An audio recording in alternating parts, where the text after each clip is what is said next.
किस पाप के कारण स्त्रियों का गर्भ गिर जाता है? भक्तों, आप सभी ने देखा होगा कि कुछ स्त्रियां गर्भवती तो होती हैं, किंतु उनका बच्चा समय से पहले ही पैदा हो जाता है, जिससे उस बच्चे की मौत हो जाती है। और कई स्त्रियों को तो मरा हुआ बच्चा पैदा होता है। भक्तों, आज के इस प्रवचन में हम आपको इसी के बारे में बताएंगे कि किस पाप के कारण स्त्रियों का गर्भ गिर जाता है और वो कौन से कार्य हैं जो एक गर्भवती स्त्री को कभी नहीं करने चाहिए, नहीं तो उसका गर्भ गिर जाता है। और भगवान विष्णु ने इसके बारे में क्या बताया है, जानेंगे एक महत्वपूर्ण कथा के माध्यम से। भक्तों, एक समय की बात है जब माता लक्ष्मी भगवान विष्णु से मिलने जाती हैं, तो माता लक्ष्मी को देखकर भगवान विष्णु ने कहा, हे देवी, क्या बात है, आज आप अचानक मुझसे मिलने क्यों आई हैं? तब माता लक्ष्मी ने कहा, प्रभु, आज जब मैं पृथ्वी लोक पर भ्रमण कर रही थी तो मैंने देखा कि कुछ स्त्रियां गर्भवती तो होती हैं, किंतु उनका बच्चा समय से पहले ही पैदा हो जाता है, जिससे उस बच्चे की मौत हो जाती है। और कई स्त्रियों को तो मरा हुआ बच्चा पैदा होता है। प्रभु, इसे देखकर मेरे मन में दो प्रश्न उठ रहे हैं और आज मैं आपसे उन्हीं दोनों प्रश्नों का उत्तर पूछने के लिए आई हूँ।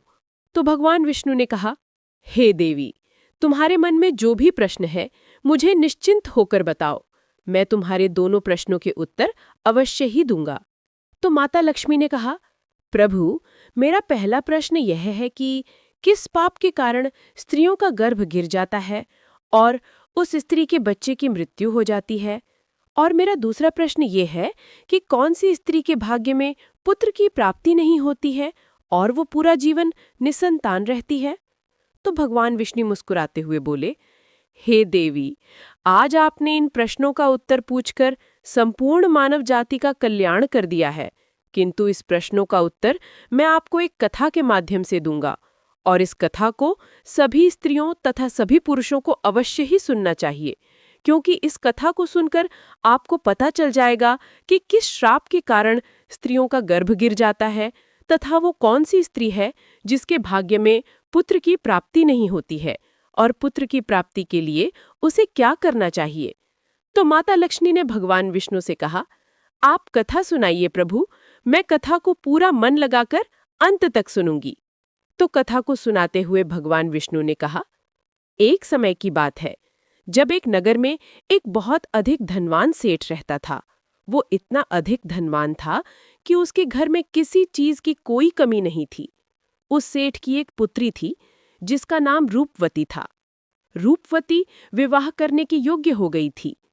फिर उस सेठ ने सही मुहूर्त देखकर अपनी पुत्री रूपवती का विवाह उसी नगर के समीप एक दूसरे गांव में वैश्य के पुत्र के साथ कर दिया।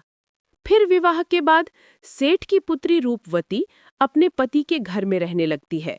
वो अपने पति के घर में हंसी खुशी से रहने लगती है और अपने पति से बहुत अधिक प्रेम करने लगती है। रूपवती की सास का नाम सुनंदा था। सुनंदा बहुत ही दुष्ट स्वभाव की थी। रूपवती अपने घर से दहेज में बहुत सारा सोना चांदी लाई थी, इसलिए सुनंदा अपनी बहू रूपवती का झूठ मूठ का सम्मान करती थी और हमेशा उससे मीठी मीठी बातें करती रहती थी और रूपवती से अपने मायके से कुछ न कुछ लाने को कहा करती थी। रूपवती अपनी सास की बात मानकर अपने पिता से कहकर वो सोना चांदी, घोड़े, गाय, बैल, अनाज आदि चीजें मंगवाया करती थी और उसके पिता भी मना नहीं करते थे और सभी सामान दे देते थे, जिसके कारण रूपवती की सास उससे बहुत खुश रहती थी। फिर इस तरह रूपवती की सास का लालच दिन प्रतिदिन बढ़ता जा रहा था और रूपवती के मायके का सब कुछ हड़पना चाहती थी। क्योंकि उस सेठ का कोई पुत्र नहीं था, इसीलिए सारा कुछ रूपवती का ही था। फिर इस तरह काफी दिन तक चलता रहा और उसकी सास उसे अपनी बातों में बहला फुसलाकर उसके मायके से सारी सामान मंगा लिया करती थी। लेकिन भोली भाली रूपवती इस बात से अनजान थी कि उसकी सास उसके पिता का सारा कुछ हड़पना चाहती है और रूपवती का पति संजय भी अपनी माँ की ही बात मानता था। इसीलिए उसके घर में रूपवती की सास जो कहती थी वही होता था। उसके घर में सारा काम उसकी माँ के कहने से ही होता था और रूपवती का पति संजय दोनों ही सुनंदा का कहना मानते थे। इसीलिए उनके घर में कभी भी क्लेश नहीं होता था और सब खुशीपूर्वक रहते थे। इस तरह कुछ साल बीतने के बाद रूपवती गर्भवती हो गई। जब उसकी सास को इस बात का पता चला तो वो बहुत खुश हो गई। उसने तुरंत ही रूपवती के माता-पिता को इस बात की सूचना दी और साथ में बड़ी-बड़ी वस्तुओं की मांग की। जब रूपवती के पिता ने इस बात को सुना तो वो भी बहुत अधिक प्रसन्न हुए।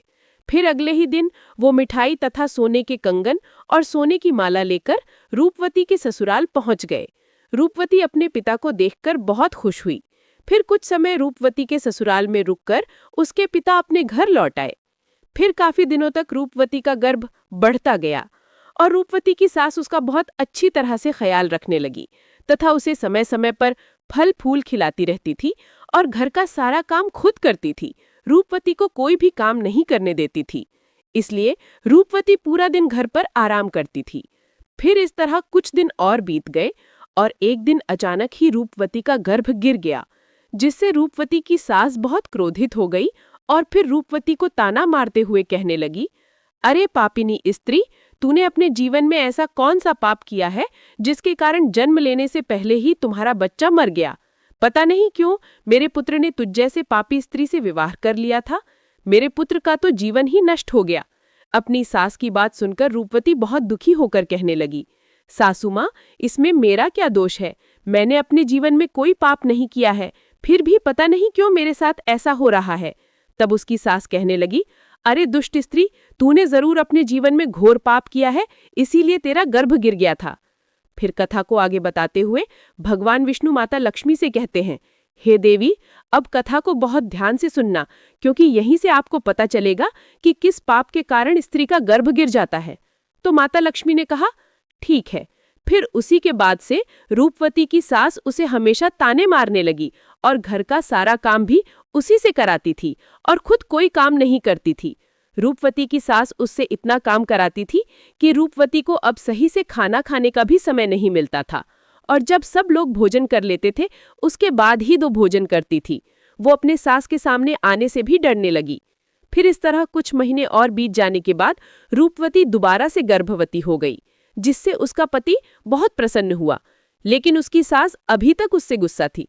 और जब रूपवती ने अपनी सास को ये बात बताई तो रूपवती से कहने लगी, एक बच्चे को तो खा गई हो, पता नहीं अब इस बच्चे को जीवित रखोगी या इसे भी उसी की तरह खा जाओगी।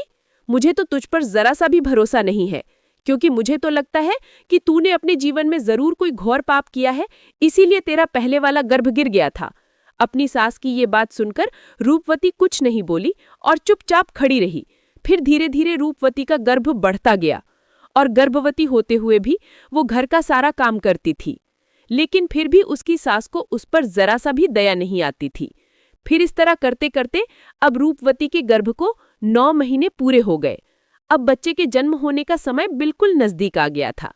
फिर रूपवती ने एक बालक को जन्म दिया, किंतु वो बच्चा कुछ बोल नहीं रहा था और ना ही रो रहा था। फिर रूपवती ने देखा तो उसका बच्चा मरा हुआ था। अपने मरे हुए बच्चे को देखकर वो बहुत जोर जोर से रोने लगी। फिर जब रूपवती की सास को इस बात का पता चला तो वो बहुत गुस्सा हो गई और रूपवती से कहने लगी, तू एक पापिनी स्त्री है, तभी तेरा ये दूसरा बच्चा भी मर गया है। मुझे तो पहले से ही शक था कि तूने अपने जीवन में जरूर कोई घोर पाप किया है, इसीलिए तेरे साथ ऐसा होता है और इसीलिए तेरा ये पुत्र भी मर गया है। अगर तू मेरे घर में ज्यादा दिनों तक रहेगी तो तू मेरे घर का भी नाश कर देगी, इसीलिए अब तुझे इस घर में रहने की कोई जरूरत नहीं है। रूपवती कहने लगी, सासी माँ, अब मैं कहाँ जाऊं? मेरे लिए तो मेरे पति ही सब कुछ है। मैं उन्हें छोड़कर कहीं नहीं जा सकती हूँ। मैं अपने पति से बहुत प्रेम करती हूँ, इसीलिए आप मुझे इस घर से मत निकालिए। मैं घर का सारा काम करूंगी और इसी घर के किसी कोने में पड़ी रहूंगी। आप जो भी काम कहेंगी मैं वो सब कुछ करूंगी, बस आप मुझे घर से मत निकालिए, क्योंकि मैं अपने पति के बिना एक पल भी नहीं रह सकती हूँ। तो उसकी सास बोली, अरे पापिनी स्त्री, अगर तू अपने पति के बिना नहीं रह सकती तो कहीं पर जाकर मर जा, लेकिन अब तुझे मैं इस घर में एक क्षण भी नहीं रहने दूंगी। इतना कहकर रूपवती की सास रूपवती को धक्के मारकर घर से बाहर कर देती है।